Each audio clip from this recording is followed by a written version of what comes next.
Hey guys, Anthony here, Bibles and Barbells. Tonight's video is going to be a little different than I usually do. I want to talk about a few topics. I want to give you guys a few links to go to read some information that I'll be talking about shortly.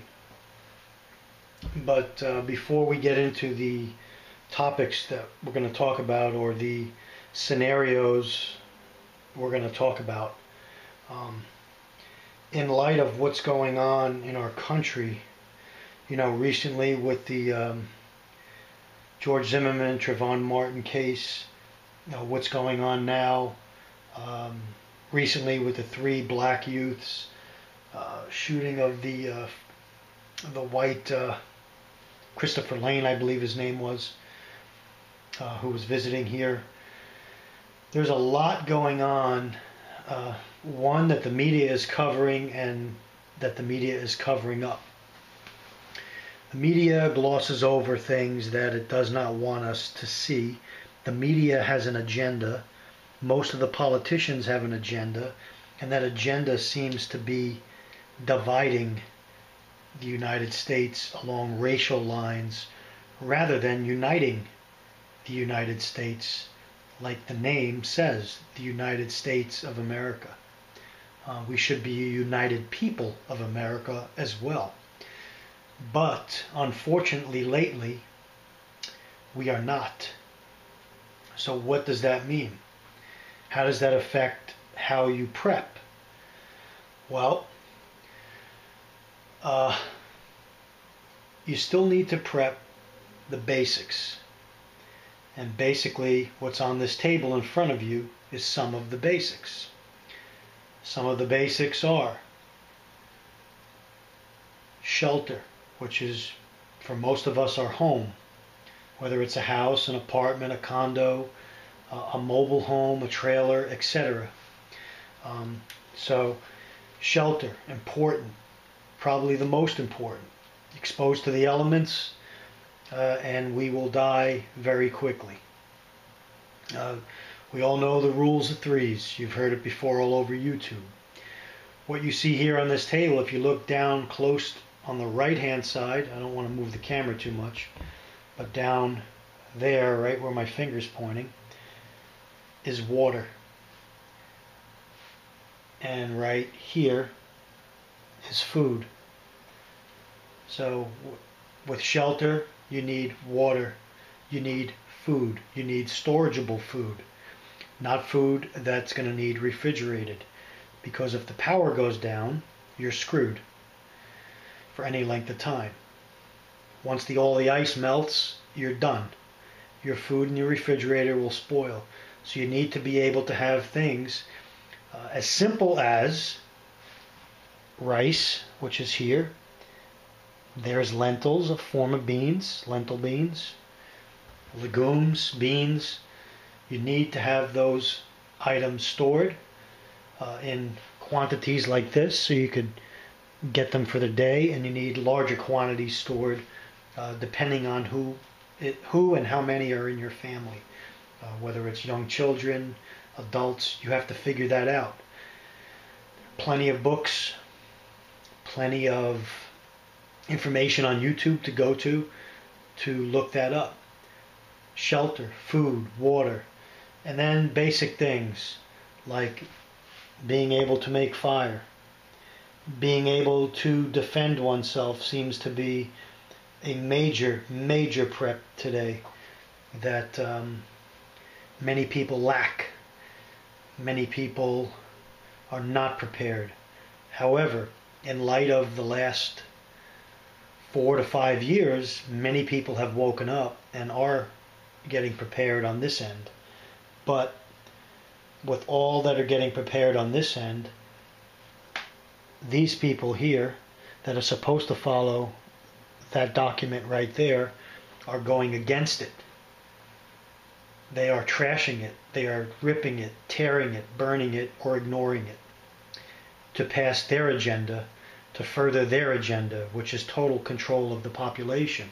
And the only way, my friends, to gain total control of a population is to have them disarmed. Watch my other videos on people that have been disarmed in history, and you will see very quickly when a people is disarmed, the government becomes tyrannical in almost all cases. Look it up. Look at the history. I don't care if you're black or white, Hispanic, Indian, whatever you are. Look it up. When the people are disarmed, they are no longer able to mount an offensive against a corrupt and tyrannical government. So what you see on this table here are just some basic preps. We have food, water, we talked about shelter, self-defense, navigation, lighting, knowing what day and what time it is, being able to make fire, knives or edged weapons to make shelter, to process game, to hunt, to fish, to help you fashion tools. These are just some basic things I have on this table, but they are lifesavers. They are lifesavers. And so when you think about your prepping, I remember talking recently to a woman at work, and we were talking about, I think we had a hurricane coming in or a storm coming in. This was a few years ago. And we were at work and we were talking about, how we were preparing individually for the storm. And I asked her, what have you done to prepare? Do you have food and water and, the basics that we're all down here in South Florida told to have at least 3 days of food and water and lights, flashlights, gear, basic gear. Actually, the 3 days needs to be expanded. You've all seen Miami Prepper does some really good videos entitled 90 Days. Guys, 90 days should be a very basic, it should be a goal of all of us. The minimum should be 30 days. Minimum, the bare minimum. 90 days is optimal, and then you take it from there. You build from the 90, and you'll see how quickly you could amass a 1 year supply of not just food and water, but of other items as well. And so getting back to what I talked to this lady about, I asked her, are you ready for, do you have the basic necessities? She goes, we don't go too crazy. We have, some basic stuff that we have in our refrigerator. And so basically what she was saying was she was not really preparing, really taking things as serious as she should have. So I asked her, I says, well, what if something happened and, power was down for a couple of weeks? What would you do? And she said something that it struck me at first, because I stood back and thought about it. She said, well, I'll just go over to so-and-so house, my neighbor, and I'm sure he'll take care of me. He has everything. He has everything. You got to see what this guy has. Food and water and, chainsaws and, extra gasoline. It sounded like she lived next door to a prepper. And she was going to ride on his coattails. That was her plan, as his neighbor, to ride on his coattails. And so I kind of laughed at her and said, yeah, you guys are probably really close. Maybe you barbecued, you went over there, you bring a nice piece of cake and you have coffee together, and, everything's hunky-dory when things are good. However, I told her, if the SHTF occurs, I said, how long do you think that neighbor is going to be neighborly to you? Do you think he's going to change? And she just looked at me, with this look on her face like, oh no, Joe would never do that. He would help us. Well, maybe so, but in a long drawn out situation, my friend, you are going to see that you're going to be on your own. In most circumstances, you're going to be on your own. Don't depend on your neighbor to prep for you, or your cousin, or your uncle, or whoever. Don't depend on it. It's your obligation. It's your responsibility to prep and be prepared for whatever comes your way. It's your responsibility to do that. I remember talking to Staten Island Prepper in one of his videos after Hurricane Sandy. He did a video saying, before the storm, we were visiting our neighbors, with our neighbors, we're having coffee, talking, just shooting the breeze, everything was great. Well, lo and behold, Hurricane Sandy rolls into Staten Island, washes away everything, wreaks havoc on homes and businesses and personal property, and what have you. What happened? Well, Staten Island Prepper goes on to say that his neighbors didn't want to know who he was. These were people who just a day before he's having coffee with. They didn't even want to know his name. It was every man and woman for themselves. Going to the local Home Depot was like taking your life in your hands. There were flash mobs running around and groups of thugs roaming the streets. And now you have an area in the mix like New York where you're not even allowed to defend yourself. So throw that into the mix where people are so afraid of owning a firearm or brandishing one or carrying one for fear of going to jail, which is a legitimate fear, and you have utter chaos, utter fear sets in. And so what you see here in front of you will give you the opportunity, will give you the ability to not have to go out and face crowds and face roving bands of thugs, murderers, robbers, thieves, people looking to take what you have. If you think you're going to go out in an SHTF situation and things are going to be like it was the day before when you went out, think again. It's not going to happen. And that's why I want to turn you guys to these two articles I'm going to post. One by the author is Matt Bracken. He writes some novels, very insightful. In fact, the article I'm going to link here goes on to talk about a scenario. It's an essay that he wrote called When the Music Stops, How America's Cities May Explode in Violence. And in this scenario, in his writing of this essay, Matt Bracken goes on to talk about an SHTF situation happening where the fighting, the looting, the rioting, the murdering, and the trigger points are along racial lines. And you may say to yourself, that can't possibly happen, but if you look at how the race baiters are changing or turning Americans on one another in lines of race, blacks, whites, Hispanics, they're purposely doing this. They have an agenda. They make their money doing this.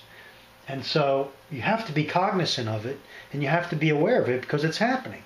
It even goes up the line all the way to the President of the United States. I mean, he's been out publicly saying and fomenting racial tensions in the United States.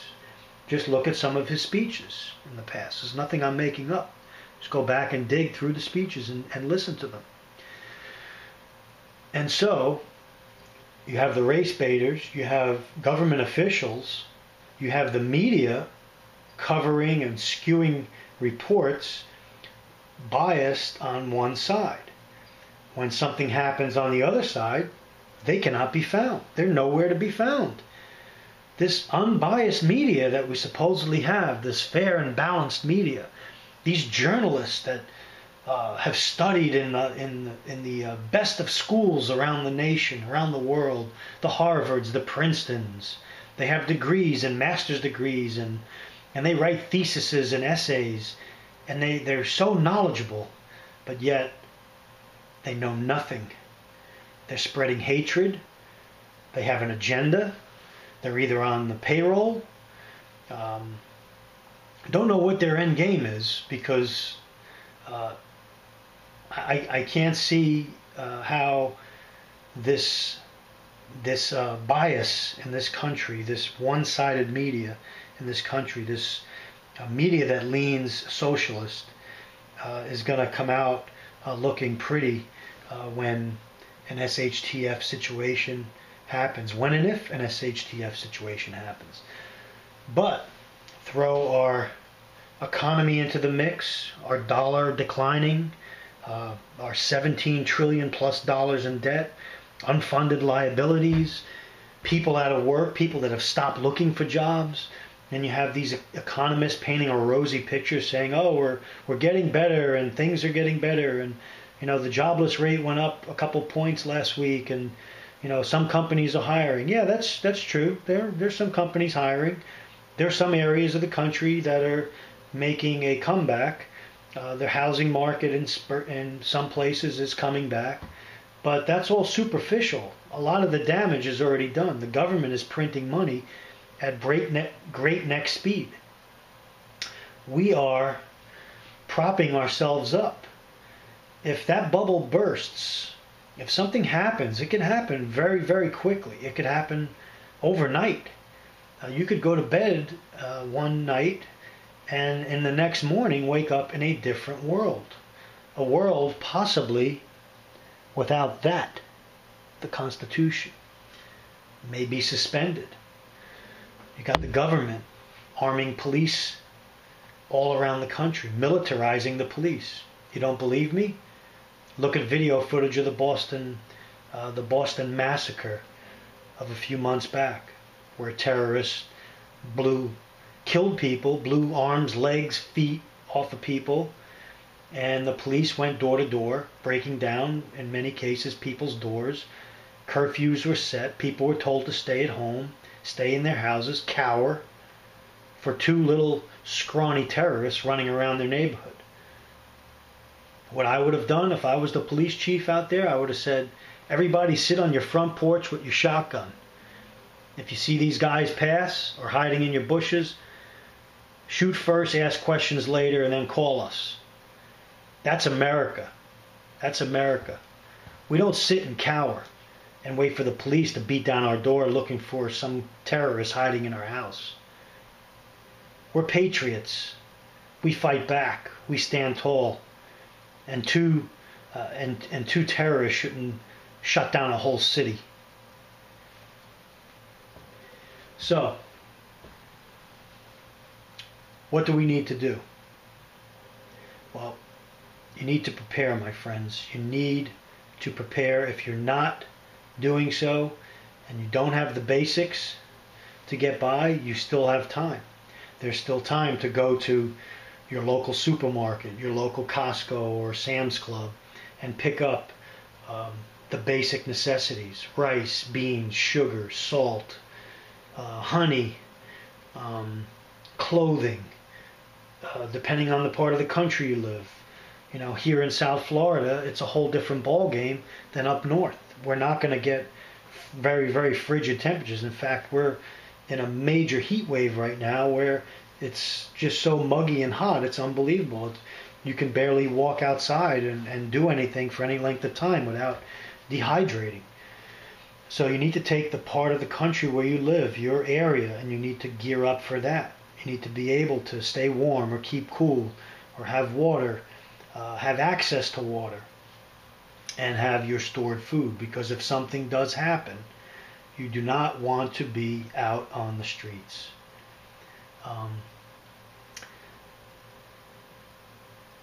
Getting to being on the streets. Your neighbors, the people that live around you, at least here in the area of Florida where I'm from, there are a lot of transient people. And what I mean by that is that people come and go. They move into an area, they move out. There's lots of turnover in a lot of the neighborhoods here. The neighbors are not like my neighbors were up in, when I lived in New York and in Pittsburgh, Pennsylvania, where you knew your neighbor. The same people lived there for the last 30, 40, 50 years. You knew your neighbor, and you could count on them, you could rely on them, you were close-knit. Well, down here it's not that way. I maybe know of one or two neighbors that I say hello to when we check the mail, or wave to when they're coming out of their garage in the morning for work. Other than that, I don't know who these people are. So in a grid down situation, they may be my worst enemy. These people may be my worst enemy. Some may be not, I may be wrong. Some may be able to, there may be prepper next door that I don't even know. But for the most part, I don't know that, so I can't trust them fully. Nor will I trust them fully in a grid down SHTF WROL situation. So what am I going to do? Well, I'm going to be able, or my goal is not to have to go out, or to go out as little as I can in the beginnings of an SHTF situation.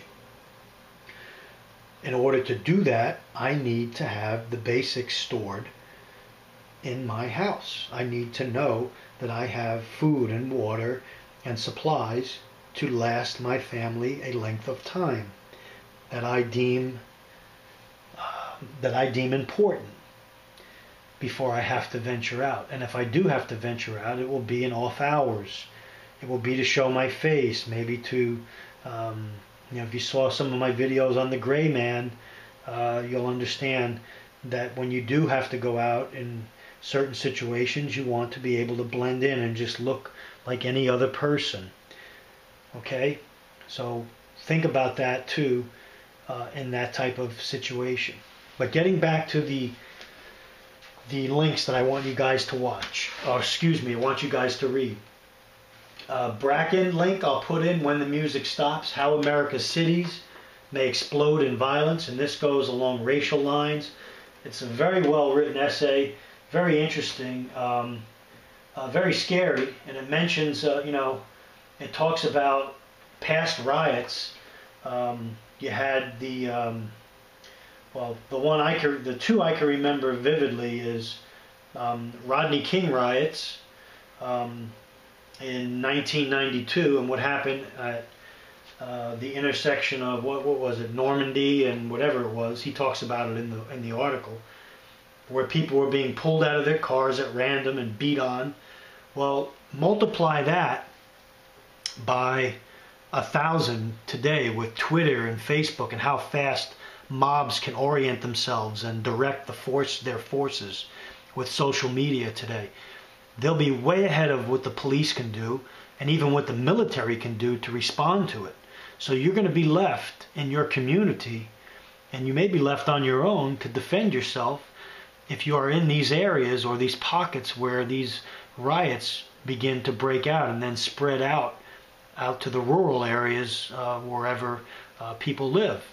Okay, so Rodney King riots were one of the ones he cites in the essay. Another one I can remember vividly was when I was living in New York for Rodney King riots, and also for the 1977 blackout, where New York City and most of the suburbs was out. I think it was for 3 days. There's a link to it in the article. And it was mayhem, my friends. I mean, I remember going down into the Bronx. We lived up in Westchester County, but my dad worked in the Bronx. My grandfather had a shop, a shoe repair shop on the Grand Concourse. And I drove in to work with my father the next day while this blackout was taking place. And it was major theft going on. There were stores looted and gutted. I mean, iron gates pulled off the stores, roll-up shutters pulled off stores, car dealerships, grocery stores, furniture stores. I saw people walking down the streets with couches, TVs on their shoulders, anything they could grab, car batteries, parts, auto parts, tires, you name it. But we went down there to check on my grandfather and make sure his store wasn't looted. We were down there in a protective mode. It was total and utter mayhem. If that happened again, widespread, the power goes out widespread, all bets are off, my friends. I can tell you that much. All bets are off. And today, people's electronic cards, food stamp cards will not work. Grocery stores will be looted. They will not get resupplied. And what's going to happen when there's hungry people roaming the streets after they rob everything. What are they going to do, and what's going to happen? Things are going to escalate. Things are going to get nasty. Killing is going to take place, and things can spread from bad to worse right away. We live in a very fragile, just-in-time system today. So the first article is Matt Bracken's. The second article is my friend Erik Rush, and he writes insightful articles for WorldNet Daily. He's on Twitter and Facebook. Check out his article. His recent one I'll post, but check out his too. He's a very insightful writer. Does a really good job, I think. And he tells it like it is, unlike many other journalists out there that have an agenda, and I guess they're towing the party line, if you will. But tonight's video, I just wanted to, it's really a wake-up call. I mean, we're in the middle of hurricane season here down in South Florida, so you know, prepping is key for hurricane season. That goes from June 1st to November 30th. I mean, that's half the year, guys.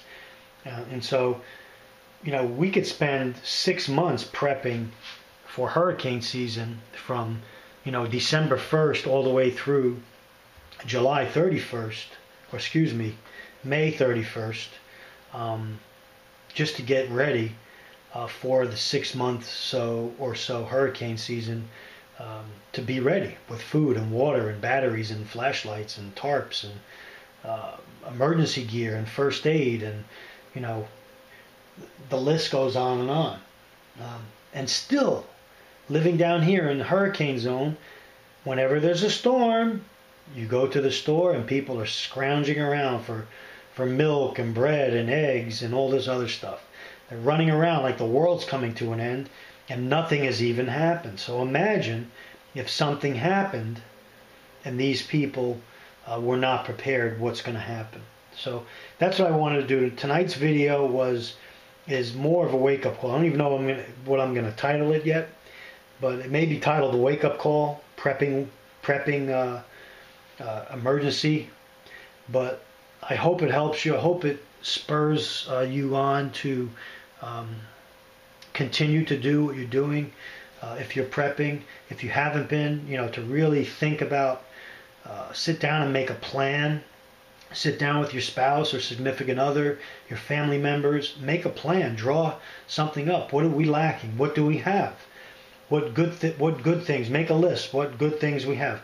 Make a list of what you have now, and then how long you think that would last, and then what you need to get. And then in little baby steps, if you can, go out in a major step and buy what you need. If you don't have the funds, you do it a little bit each week. It's just like saving for your 401k. A little bit each week, a little bit each week, and before you know it, you have $1 million in your account, right? Well, you hope so. I certainly hope so, but I don't think that's ever going to happen, based on the way we're headed and our economy's headed.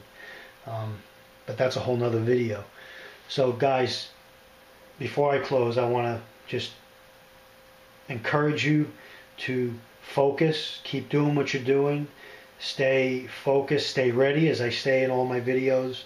Stay ready means that you're always assessing your situation, whatever it is. You're always assessing it, and you're always looking for weak points. Whenever I was bodybuilding or powerlifting, and I had a contest coming up, all I would do is look in the mirror. As a bodybuilder, I would look in the mirror at myself, and I would say, what is my weakest point? And I would look in the mirror, and the mirror does not lie.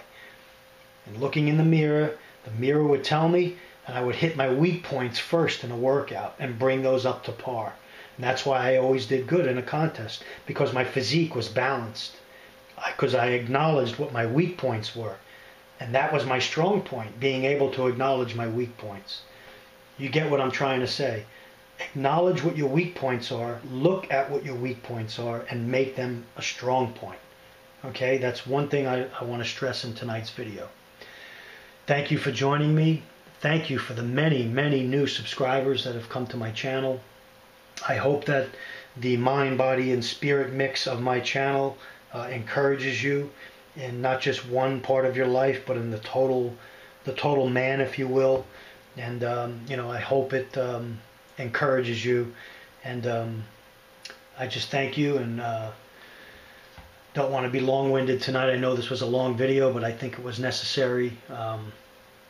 Thank you for watching. Again, stay ready. Anthony signing off.